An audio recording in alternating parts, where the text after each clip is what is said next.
Meu querido, meu irmão em Cristo Jesus, aqui estou novamente para fazer mais um vídeo para falar sobre a Bíblia, sobre o Evangelho, a verdade, a realidade bíblica, sem desviar nem para a esquerda nem para a direita. Não falando que somos donos da verdade, mas procuramos a verdade a todo custo.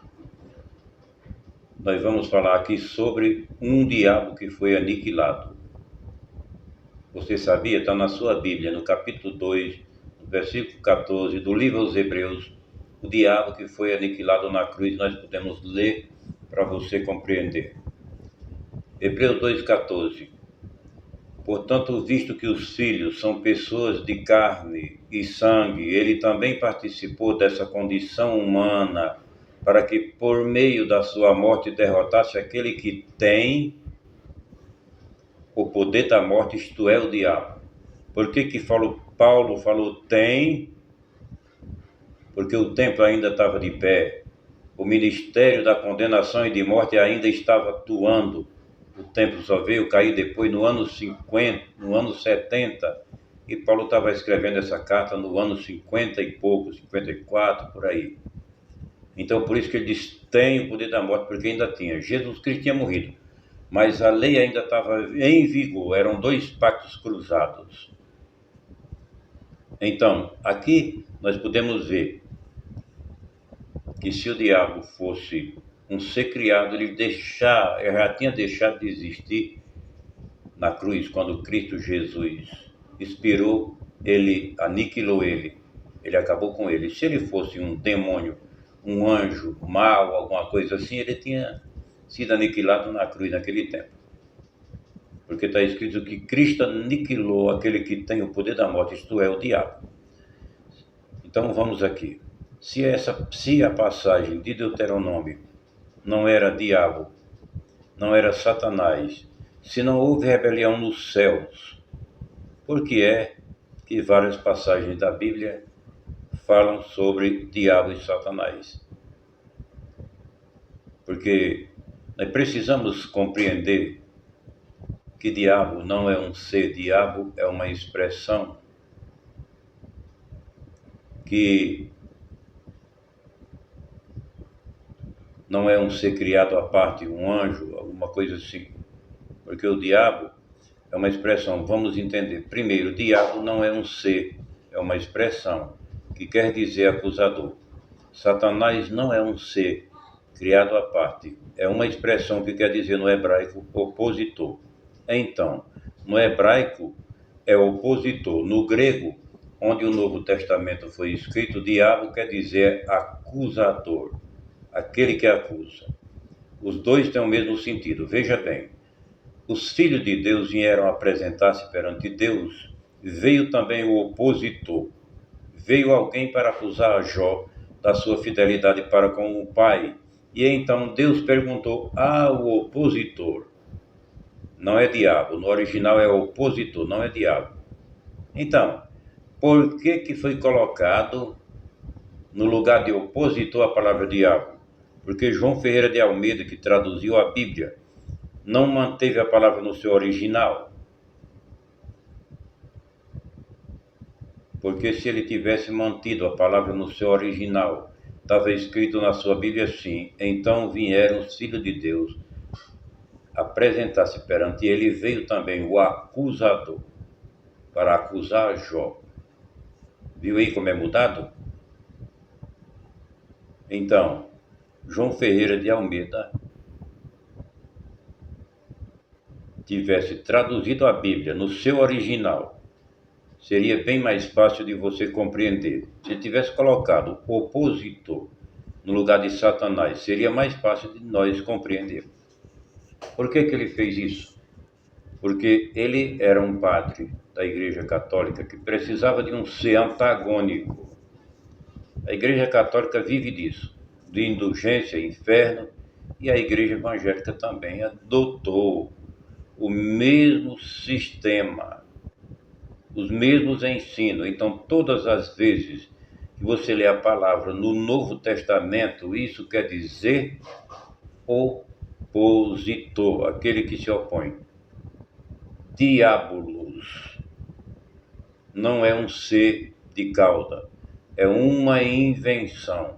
Isso é um mito, isso quer dizer diabo. Veja bem, assim como os filhos têm participação comum de carne e de sangue, ele também, Jesus Cristo, ele foi feito homem como eu, como você, para que pela sua própria carne, pelo seu próprio corpo, ele destruísse aquele que tinha o poder da morte. Então, quem era que tinha o poder da morte? Quem era esse diabo bíblico que a palavra fala que tinha o poder da morte? Vejamos.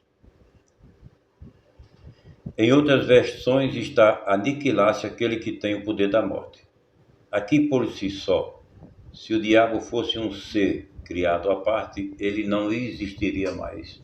Na cruz ele já teria sido destruído, porque na sua morte, Jesus destruiu aquele que tinha o poder da morte. Se ele fosse um ser de cauda na cruz, ele teria deixado de existir.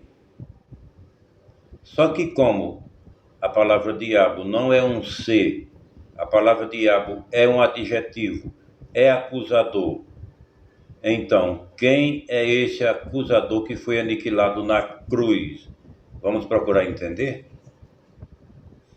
Hebreus 2, verso 15, diz assim: e livrar-se a todos que com pavor. Livrar-se a todos significa que com a aniquilação do acusador, que é a palavra diabo quer dizer, ele livrou a todos, que pelo pavor da morte estavam sujeitos à escravidão. Então, quem era que vivia sujeito à escravidão nos judeus? Eram todos eles sujeitos à lei de Moisés, a lei que acusava, a lei que condenava, a lei que matava. O diabo, o acusador que foi aniquilado na cruz, era a lei de Moisés, que com a sua aniquilação ele livrou a todos os judeus.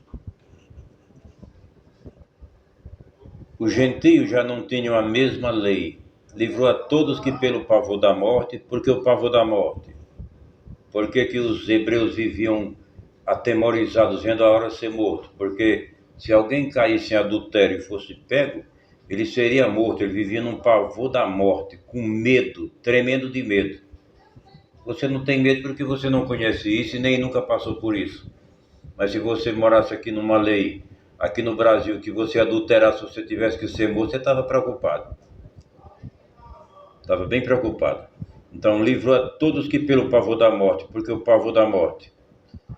Porque a lei de Moisés condenava e matava o homem. Então, significa que aquele acusador ali, ele tinha o poder da morte. No versículo 14, está escrito da seguinte forma, olha lá, para que por sua morte ele destruísse aquele que tem o poder da morte. Paulo colocou tem, porque Paulo sabia que o poder da morte ainda estava em vigor, tinha sido destruído espiritualmente, mas materialmente ele estava dentro de Jerusalém, o templo sagrado com o seu ministério sacerdotal, exercendo as suas vigorosas leis. Significa que esse diabo aqui, esse adjetivo, esse acusador, ele tinha o poder da morte. Quem é que tinha o poder da morte? Você pega a sua Bíblia e vai no livro de 2 Coríntios, no capítulo 3, no versículo 7, e lê da seguinte forma.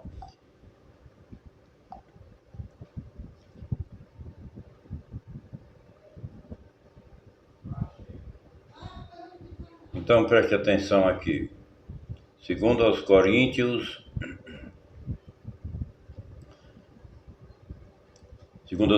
3:7. E se o ministério da morte, gravado com letras de pedras, com letras em pedras. Então, quem foi que foi escrito numa pedra? Qual foi a lei que foi escrito em pedras? Você sabe, não sabe?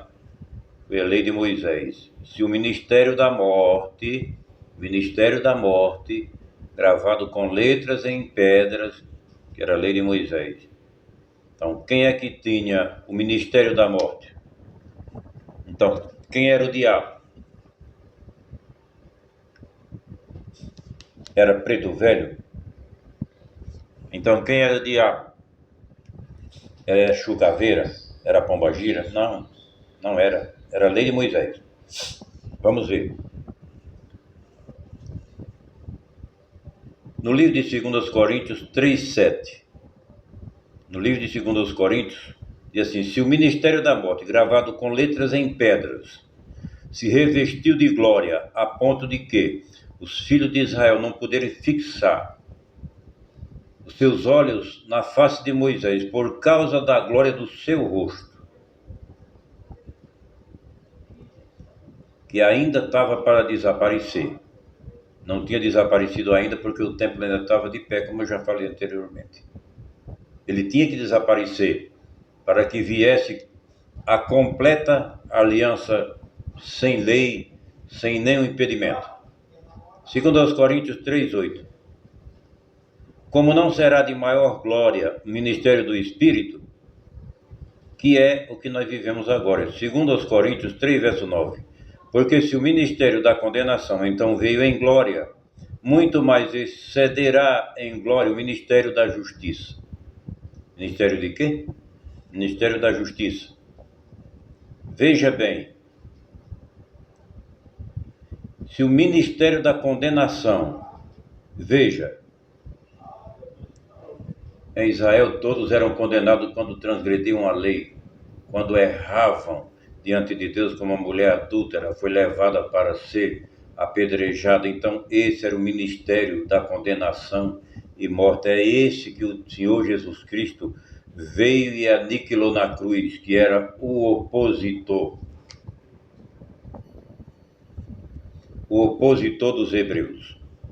Jesus, nos dias da sua carne, disse, ele falou quem era o diabo que acusava Israel. Você pega João 5,45 e você vê onde ele disse assim: eu não vos acuso. Quem vos acusa é Moisés. Eu não acuso vocês. Quem vos acusa é Moisés. Então, acusador é o quê? É diabo. Jesus disse: eu não vos acuso. Quem vos acusa é Moisés. Veja bem, mas para os filhos de Deus nenhuma condenação há. Por quê? Que não existe nenhuma condenação para os filhos de Deus. Porque a lei do Espírito de vida em Cristo Jesus me livrou da lei, da condenação, do pecado e da morte. Jesus Cristo me livrou de tudo isso. E livrou você também de tudo isso. Então não existe mais trono branco. Tudo isso foi passado em juízo. Tudo isso já aconteceu. E diabo também não é um ser de cauda. Aniquilando ele na cruz. Por quê? Porque o fim da lei é Cristo, para a justiça de todo aquele que crê. A lei não existe mais. Existem os remendos da lei aqui pelo Brasil, onde o homem coloca batismo, coloca ceia, coloca todos esses utensílios da lei aqui no Brasil para usar de artimanhas para levar o povo para colocar dentro das igrejas. Mas isso não existe mais, não tem valor de nada. Nem ceia tem valor, nem batismo tem valor. Tudo isso era da lei, a Páscoa era da lei. Então, Paulo explica esse problema em Romanos 7:8. Diz aqui: mas o pecado, tomando ocasião pelo mandamento, despertou em mim toda a concupiscência, porquanto sem a lei o pecado está morto. Paulo disse, quando que a lei despertava nos homens o interesse de pecar. Paulo falou isso, mas no mesmo versículo aqui ele disse que o pecado está morto. Então, se o pecado está morto, que pecado você tem? Diga aí, desafia a Bíblia aí. Se alguém hoje é acusado de pecador, é porque ele está debaixo de regras. Não pode isso, não faz aquilo. Foi o que Paulo disse. Mas o pecado, tomando ocasião pelo mandamento, despertou em mim toda sorte de concupiscência, porque sem a lei o pecado está morto. Sem a lei o pecado está morto. Então, se tem pecado, tem acusação, o acusador na cruz, então a lei está destruída. Não existe mais lei sobre a minha vida. Não existe mais lei de Moisés sobre a sua vida. Não existe mais pecado espiritual sobre a minha vida, nem sobre a sua vida. Não existe mais acusação do diabo sobre a minha vida. Quando Paulo escreveu para Roma, ele escreveu e disse assim: agora, quem atentará à acusação contra os filhos de Deus? Não é Deus quem o justifica? Pronto, não tinha mais acusação, porque a lei de Moisés tinha sido abolida na cruz, que era o diabo, aquilo que matava, aquilo que destruía, aquilo que levava o povo de Israel a ser morto como os profetas. Então o acusador não existe mais na minha vida, o diabolos. E ele diz então no versículo de número 9, Romanos 7:9, e eu, em algum tempo, vivia sem lei, mas vindo o mandamento reviveu o pecado e eu morri. Então todo Israel estava morto diante da lei de Moisés, porque o pecado, a letra da lei, ela trouxe vida para o pecado, ela deu poder ao pecado, e o pecado passou a ser operante, chegar diante de Deus. O poder da morte estava na lei. Matou Zacarias, matou Estevão, matou Paulo, matou todos. A lei matava, a lei destruía, a lei condenava. Esse é o ministério da morte, a lei. Romanos 7:10 diz assim: descobri que o próprio mandamento, destinado a produzir vida, na verdade produziu morte.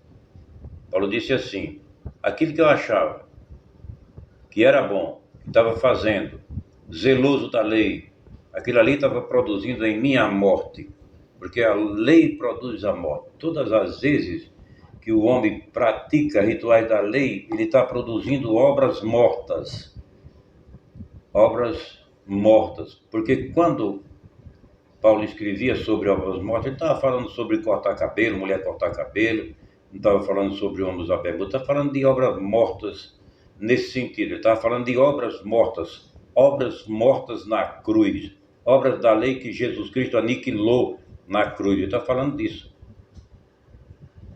Então diz, tinha que ser aniquilada, tinha que ser destruída na cruz, porque só a cruz poderia vencer. Jesus de Nazaré veio pagar e cumprir a lei no lugar do judeu. Então, a lei era o ministério de condenação e morte e que foi aniquilada. Está escrito em Hebreus 2,14 que diz que a lei dava força ao pecado. 1 de Coríntios, capítulo 15, versículo 56 e 57 diz assim, olha aí o que diz 1 Coríntios 15, 46. Ora, o aguilhão do pecado, o aguilhão da morte é o pecado, e a força do pecado é a lei. A lei era quem dava força ao pecado, a lei de Moisés era quem dava vida ao pecado. A lei de Moisés acabou, o pecado também acabou no sentido espiritual. Paulo diz que quem dá força ao pecado é a lei, e quem vivia debaixo disso estava debaixo do ministério de condenação e morte, que era um império, que todas as pessoas estavam debaixo disso. Então, Paulo chama os hebreus que estavam submetidos à lei de Moisés e diz a eles, gente, a lei foi aniquilada. Jesus Cristo nos livrou da lei. Jesus Cristo nos tirou da servidão da lei dos mandamentos, da lei das ordenanças, daquilo que eu era obrigado a fazer, daquilo que eu fazia por obrigação se não morria. Então, essa lei condenava e matava. Esse era o diabo do Antigo Testamento. Então, as pessoas hoje pegam tudo que é palavra diabo e dizem que é o diabo. Mas veja bem, diabo é acusador. O camarada vai lá no botequinho, boteco de seu Mané, e toma umas cachaças, começa a ficar rico, começa a ficar valente, chega em casa, briga com os filhos, briga com a esposa e diz assim, o diabo me tentou. Diabo? Não, foi você mesmo. O diabo hoje é a sua carne, é o seu domínio carnal, que leva você a cometer coisas que não é para cometer. E você fica botando culpa no diabo. Você vai no forró e dá uma briga no forró e bota a culpa no diabo, porque você é filho de Adão, era filho de Adão e a carne herda. A carne ainda tem o mesmo sentido de se defender. Então, Hebreus capítulo 2, 14. Portanto, visto que os filhos são pessoas de carne, ele também participou dessa condição humana para que, por meio da sua morte, derrotasse aquele que tem o poder da morte. Mais uma vez, por que está escrito tem?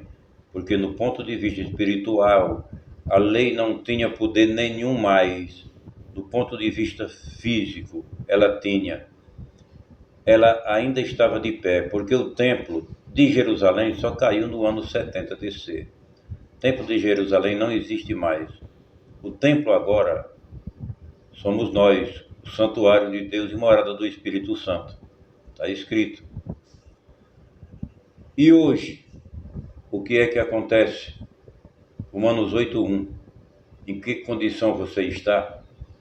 E Romanos 8:1, onde diz assim: nenhuma condenação há para os que estão em Cristo Jesus, que não andam segundo a carne, mas segundo o Espírito. Quando você lê aqui, que não andam segundo a carne, você diz assim: aquele irmão cortou o cabelo, aquela irmã cortou o cabelo, ela está andando na carne. Aquele irmão está de bermuda, ele está andando na carne.